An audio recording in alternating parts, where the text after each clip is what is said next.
नमस्कार सर्वांना, स्वागत आहे तुमचं प्रियंका रेसिपी मराठीमध्ये या यूट्यूब चॅनलवर। आज आपण बघणार आहोत दिवाळीविषयी दुसरा पदार्थ, तर खमंग खुसखुशीत आणि कुरकुरीत होणारी अशी शेव। तर चला रेसिपीला सुरुवात करूया। तर इथे मी 1 किलोच्या प्रमाणामध्ये ही शेव बनवून घेणार आहेत। इथं 1 किलो मी बेसन पीठ घेतलेलं आहे आणि आता इथे यामध्ये टाकण्यासाठी पुढची सामग्री आहे। तर यामध्ये मी टाकण्यासाठी घेत आहे इथे 2 ते 3 चमचे जिरे घेतलेले आहे, 2 ते 3 चमचे ओवा घेतलेला आहे, मीठ चवीनुसार टाकायचं आहे आणि आपल्याला आपल्या मसाल्याच्या डब्यातील छोटी वाटी असते तेवढ्याच प्रमाणामध्ये आपल्याला मसाला घ्यायचा आहे, हिंग घ्यायचा आहे चिमूटभर। आणि आता मिक्सरच्या भांड्यामध्ये आपण जिरं ओवा याची पावडर बनवून घेणार आहोत। तर मिक्सरच्या भांड्यामध्ये आपण जिरं आणि ओवा याची पावडर बनवून घेणार आहोत। तर ही पावडर आपल्याला चाळणीच्या सहाय्याने गाळून या पिठामध्ये टाकायची आहे। तर इथे मी 1 किलोच्या प्रमाणामध्ये हे बेसन पीठ घेतलेलं आहे, यामध्ये हिंग टाकून घेत आहे आणि आता 2 ते 3 चमचे यामध्ये लाल तिखट टाकायचं आहे। चवीनुसार यामध्ये आपल्याला मीठ ॲड करून घ्यायचं आहे। तर मीठ हे चवीनुसार तुम्ही यामध्ये टाकून घेऊ शकता। यानंतर आपल्याला 1 चमचा यामध्ये हळद टाकून घ्यायची आहे आणि आता हे सर्व आपल्याला चमच्याच्या सहाय्याने एकत्र करून घ्यायचं आहे। तर तुम्ही बघू शकता यामध्ये घालण्यासाठी आपण 1 तांब्याभर गरम पाणी करून घेतलं होतं आणि आता हे पाणी आपण या जिरं ओवाच्या पावडरमध्ये मिक्स करून हे चाळणीच्या सहाय्याने आपण हे या पिठामध्ये टाकून घेणार आहोत। तर अशा पद्धतीने आपण चाळणीच्या सहाय्याने हे पावडरचे पाणी यामध्ये टाकून ॲड करून घ्यायचं आहे आणि याच पाण्यामध्ये आपल्याला हे पीठ मळून घ्यायचं आहे। तर खूप छान अशी टेस्ट येते। अशा पद्धतीने आपण हे सर्व पाणी यामध्ये टाकून घेणार आहोत आणि याचाच फ्लेवर या पिठामध्ये उतरतो आणि शेव एकदम छान खमंग आणि खुसखुशीत शेव होते। तर अशा पद्धतीने जिरे ओवाची पावडर न घालता आपण याचं पाणी यामध्ये चाळून घेणार आहोत आणि हे पीठ आता मळून घेणार आहोत। तर पीठ आपल्याला जास्त घट्ट आणि जास्त पातळही नाही मळायचं आहे। तर एकदम सैलसर पीठ आपण शेवेसाठी मळून घेणार आहोत।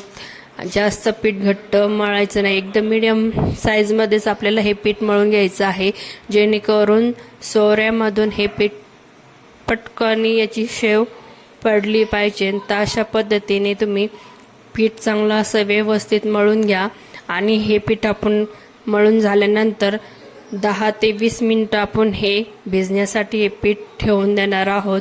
तर अशा पद्धतीने आपलं हे शेवेसाठी पीठ इथे मळून तयार झालेलं आहे आणि आता हे पीठ आपण 10 ते 20 मिनिटं भिजण्यासाठी ठेवणार आहोत।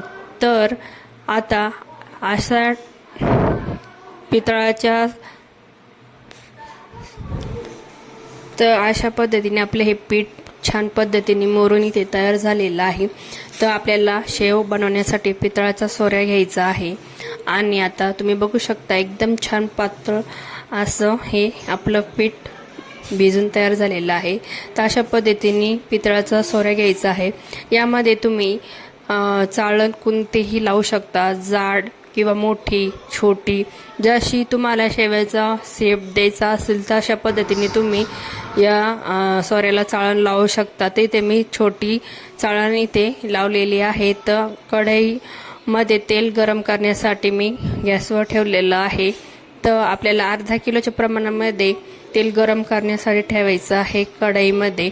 तर आपलं तेल एकदम कडकडीत गरम नाही करायचं आहे, एकदम मीडियम याच्यामध्येच आपल्याला तेल गरम करून घ्यायचं आहे। तर अशा पद्धतीने सोऱ्यामध्ये मी हे सर्व मिश्रण भरून घेत आहे आणि या सोऱ्याच्या सहाय्याने आपल्याला ही शेव तेलामध्ये अलगद हाताने अशी गोल एढा मारून अलगद तेलामध्ये सोडायची आहे. तर तुम्ही बघू शकता एकदम छान अशी ही शेवेची तार येथे तेलामध्ये पडत आहे.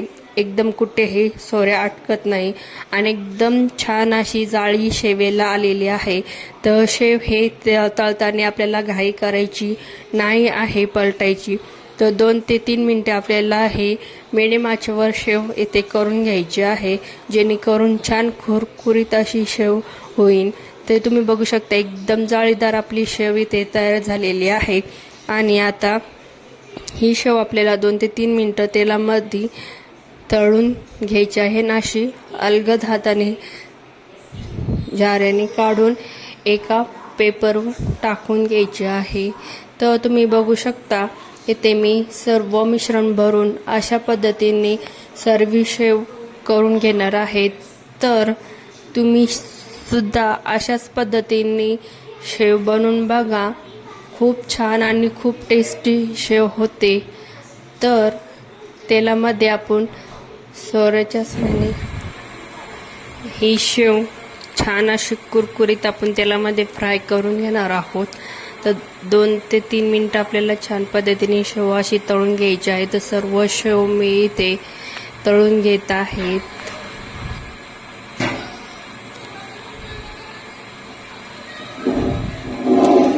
तर अशा पद्धतीने आपली सर्व शेव इथे तयार झालेली आहे. तर 1 किलोच्या प्रमाणामध्ये एकदम खमंग खुसखुशीत आणि कुरकुरीत अशी आपली शेव इथे तयार झालेली आहे.